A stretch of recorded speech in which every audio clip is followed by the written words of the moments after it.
A man in 15th century plate steps into a dirt arena. He picks up a longsword that's longer than his arm. He raises it over his head, and on the way down, brings it directly onto his own face. He falls. He twitches. He bleeds out. That's Half-Sword. Or rather, that's one version of Half-Sword. The version that lived on Steam for 2.5 years as a free tech demo. The version that turned a 10-person Georgian studio into one of the most watched indie acts on the platform. The version players still talk about the way old fans talk about a band's first record. Because somewhere between that demo and the paid release, something happened. The clips kept coming. The wish lists kept climbing. Francesco Toganice's Willies, that's what the community calls itself, after the half-naked beggars you start every match as, kept growing into the hundreds of thousands. And then, on January 30th, 2026, the game finally arrived for real money. The people who loved it the most started hating it the most. They started writing the angriest reviews. This isn't really a story about a bad launch. The launch had over 20,000 concurrent players. This is a story about something stranger. A tech demo that became more famous than the game it was meant to show off. A free experience that set expectations no paid version could ever match. A community that fell in love with a prototype and watched the prototype grow up into something they didn't entirely recognize.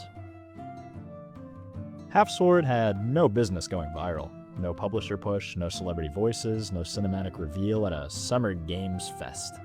The team was 10 people scattered across Georgia, the country, Argentina, India, Sweden, and the UK, plus a publisher, GameSeer, and the studio jokingly described it as 2 people and one crazy jester. But what they had instead was a clip problem, as in, you couldn't open social media without one of their clips attacking you. A halberd taking a man's leg off and the man not noticing for a full second. A duel ending because someone tripped over the corpse of the guy they just killed. A perfectly aimed swing, bouncing off of a breastplate, rebounding into the swinger's own face. If that's all you saw, you might think Half-Sword was a comedy game, a Q-wop for medieval combat, played for the meme. Fans, no it's not. Underneath every absurd clip is a system trying, sincerely, to take itself seriously. The weapons are based on real 15th century armaments, the armor is layered like the real thing, gambeson, mail, plate, and damage runs right through those layers. A dagger into a visor gap ends a fight. A long sword against a kettle helm gets shrugged off. The reason a clean strike sometimes does nothing isn't a bug, it's surprisingly realistic. Combos, stamina bars, animation priority. Half-Sword's built around the opposite. Uncertainty, momentum, leverage. The horrible truth that a sword is a long lever attached to a body, and that body can fall over. Every fight could go wrong. Every win could feel accidental. Every loss, you can deserve it. And for a generation of players raised on perfectly choreographed combat animations, that was a revelation, which made the next part a bit hard. By the time Half-Sword entered paid early access in January 2026, hundreds of thousands of people had a very specific idea of what Half-Sword was. Not from devlogs, not from Steam pages, but from 2.5 years of playing the demo. For most of them, the demo was Half-Sword, and when the paid version arrived, players weren't measuring it against Chivalry, Mordhau, Kingdom Come, or anything like that. They were measuring it against, well, itself. To understand how we got to this point, it's not a bad idea to talk about the person behind the very game itself. The story of Half-Sword starts in a dorm room in Japan, not a battlefield in Europe. Francesco Toganice, oh, I'm butchering that, Frank to almost everyone, grew up in Georgia and went abroad to study game development. The first project that ever carried the name Half-Sword was a portfolio piece, named the winner of 2019 and 2020, just to get him into the school. It was the only piece in his entire portfolio. Frank has said in interviews that he made it living in what he called a shoebox apartment, working on the prototype in his free time. Over the next 2 years, he rebuilt the project several times. The setting stayed the same. The pitch stayed the same. But the mechanics, they changed, almost constantly. Good old Frank wasn't trying to make the most realistic sword game ever made. That's a surprisingly common misconception. He was trying to fix a specific frustration. He'd been playing Elder Scrolls games since middle school. He loved them. But combat in those games, and in most games, never felt connected to anything. There wasn't much weight. Press a button, watch an animation, deal damage. The sword wasn't really a sword, it was just the means to an end, hitting a number, causing a number. Around 2016, two things happened at once. He started messing with Unreal Engine, and he started training in historical European martial arts. HEMA is a real swordsmanship, reconstructed from medieval manuals, practiced with real weight, real technique. Half swording, for what it's worth, is one of those techniques. It's the move where you grab your own blade halfway down to drive the point through plate. It's where the game gets its name. So Frank had a tactile sense of what sword fighting actually felt like, and he kept playing games that got it wrong. Two games changed his mind about what was possible. Kingdom Come Deliverance proved players would sit still for grounded, slow, weighty medieval combat. And Exanima, the cult classic isometric physics fighter that almost no one finishes, proved that ragdoll-driven melee combat could build a small but fanatical audience. Frank himself has called Exanima the OG and probably still the best physics-based combat game I ever played. He didn't want to copy either of them. He wanted to push further. Full physical simulation. Weapons that were actual objects in the world, not just animations with numbers behind them. Bodies with real momentum, real physics, mistakes that cost you. And after that, videos of ragdoll knights flailing at each other started getting traction on Twitter and Reddit. Frank will tell you he ended up here by experiment. People started showing up.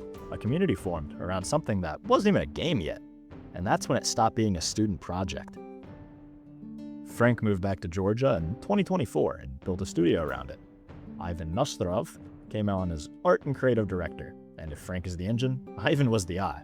The look of the game, the grime, the lighting, the way armor catches blood. That's Ivan's department. GameSeer Publishing came in with fun thing.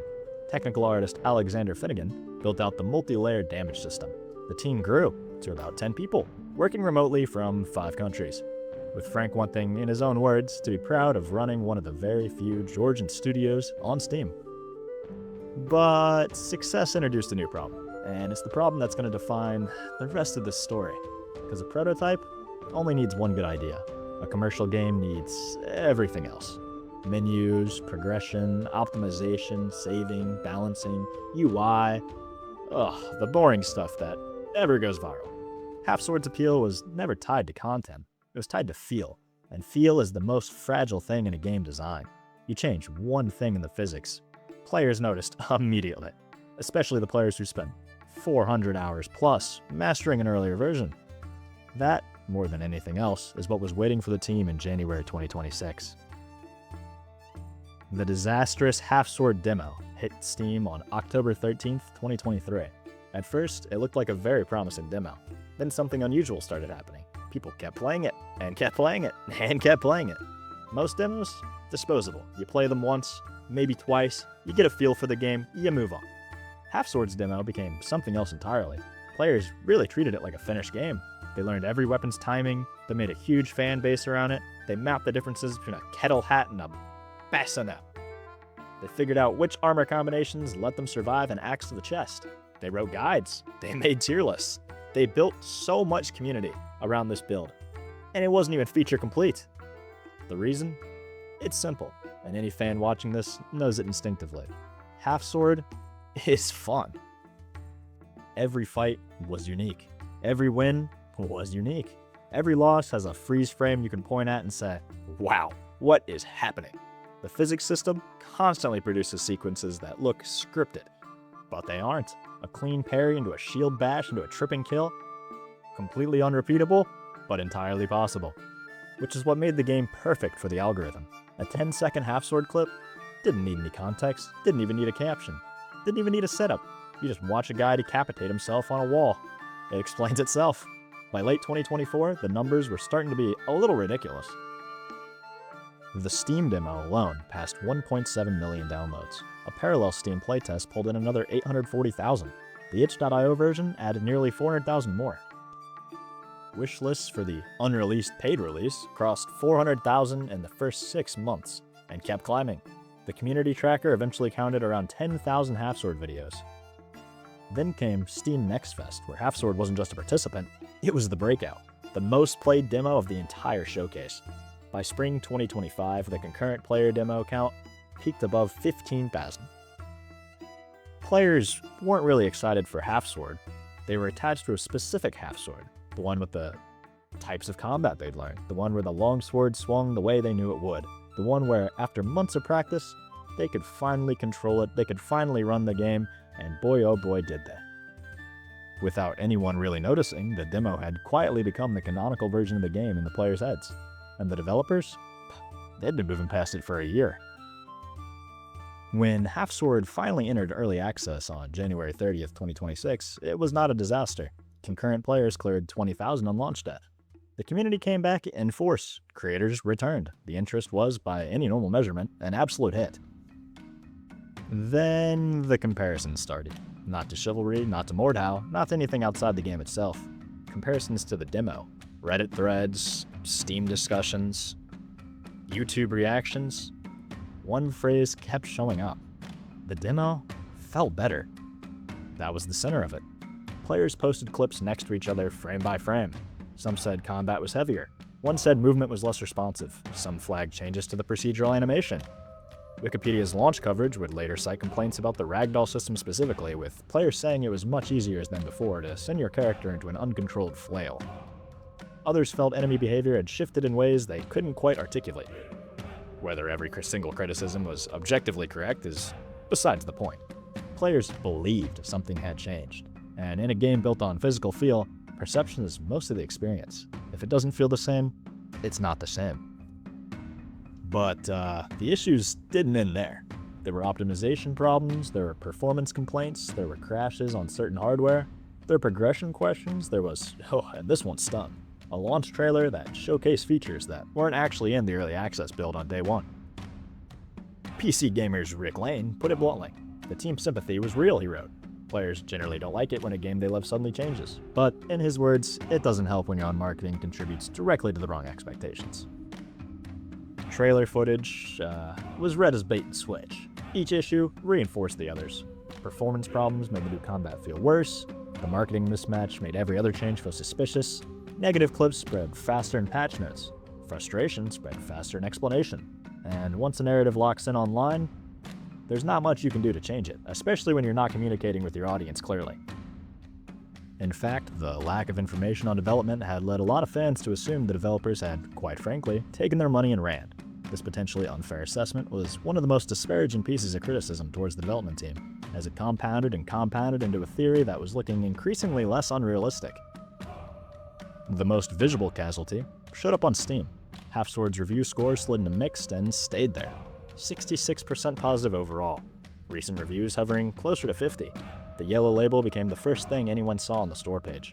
But the texture of the negative reviews is what made this story unusual. Most of them weren't saying Half-Sword's a bad game. They were saying it wasn't the Half-Sword they remembered. Over and over, the same shape of review. I love the demo, I bought early access because I love the demo. I'm not loving early access. The developers responded publicly, somewhat. They acknowledged optimization, they explained that the demo was always a tech demo, a vertical slice, never intended to represent what 1.0 would look like. They were clear. The final version of the game will differ from what has been shown previously. From a developer's perspective, that explanation is reasonable. The team had been building a game while the public had been falling in love with the prototype. Of course the live build had evolved past it. From a player's perspective, it landed differently. If the demo wasn't representative, then the thing players had fallen in love with might not be the thing being shipped. And the version they wanted might never have been the plan. The community split, some fans backed the long-term vision, bigger systems, deeper progression, a real game. Others felt the soul of the demo was being slowly traded away for ambitions they hadn't signed up for. Both sides have legitimate points, and that's why the argument hasn't really ended.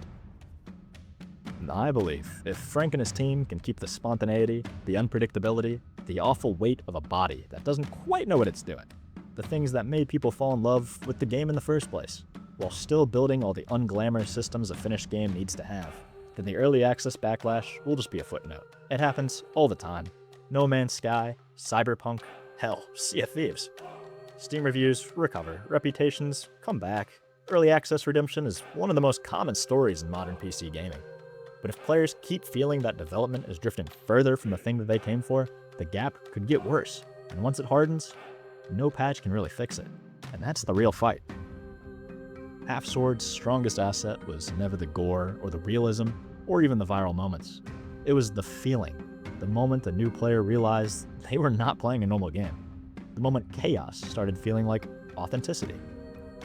Awkwardness was the point of the game.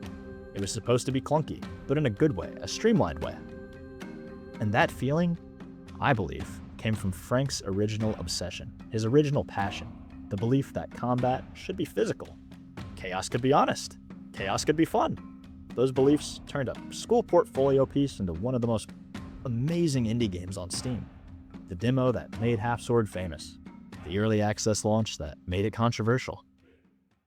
The 1.0 release, whenever it lands, is going to decide whether Half Sword is remembered as a cautionary tale of a demo that outgrew its own game, or as the rare project that managed to grow up without losing what made it matter. The Willies, they're still here. The studio, presumably, still building. The fight, it's not over yet. Honestly, it's just getting started.